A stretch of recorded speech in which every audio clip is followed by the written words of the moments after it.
જય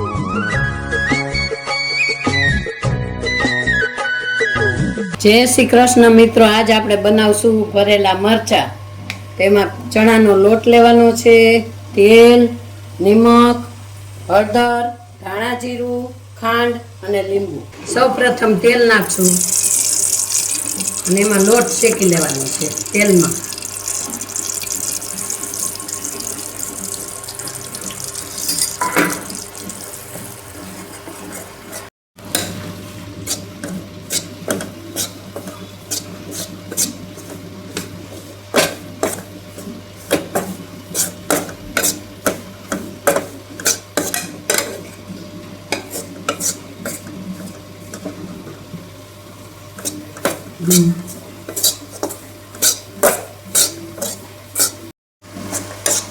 જો મિત્રો, લોટ શેકાઈ ગયો છે.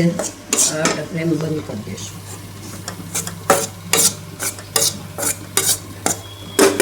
અને આપણે 5 મિનિટ ઠરવા દેવું. ત્યાં મરચાં કાપા પાડી દે. મરચાં આ રીતે કાપા વચ્ચેથી પાડી લેવાનું છે.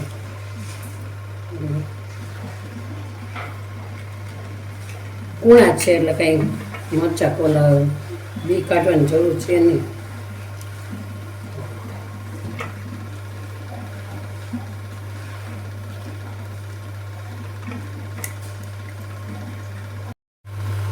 હવે મસાલો કરી લેવું.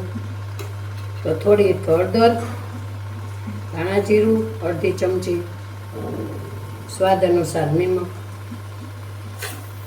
2 ચમચી ખાંડ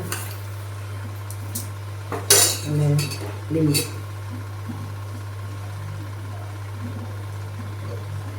હવે તેલ નાખીને મિક્સ કરી. તેલ થોડુંક જ નાખવાનું. આપણે લોટ શેકો તો એમાં તેલ નાખેલું હતું ને એટલે. હવે મિક્સ કરી.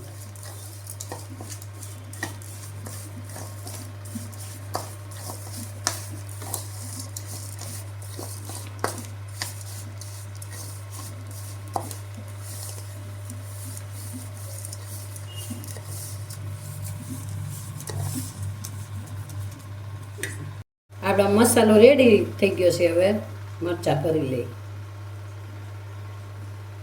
અને આ જાળીવાળી છીબું લેવાનું છે એટલે આપણે બાફવાના છે મરચાં. આ રીતે બધા મરચાં ભરી લેવાના છે.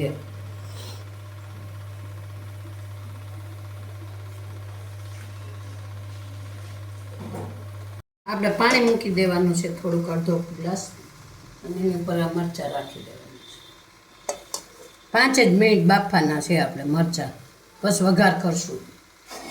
ઢાંકી દેવાનું. 5 મિનિટ બફાઈ જાય પછી લઈ લઉં. મરચાં બફાઈ ગયા છે. 5 જ મિનિટ બાફવાના. બહુ જાજી વાર બાફીએ ને તો પોચા એકદમ પડી જાય. હવે આપણે વઘાર કરશું.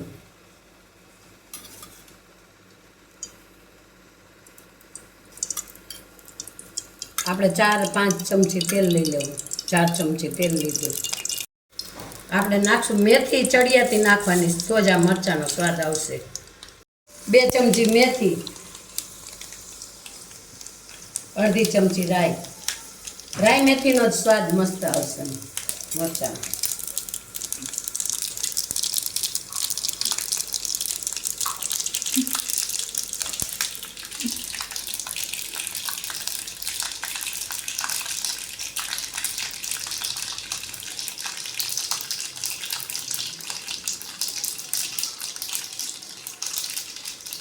રાઈ મેથી તકડી ગયા છે. આપણે નાખી દેવું હિંગ.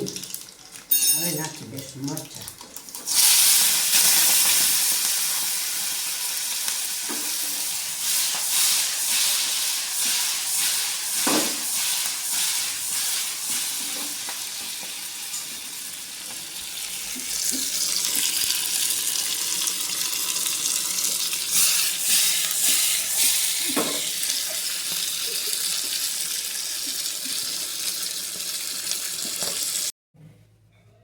તૈયાર છે આપણા મરચાં.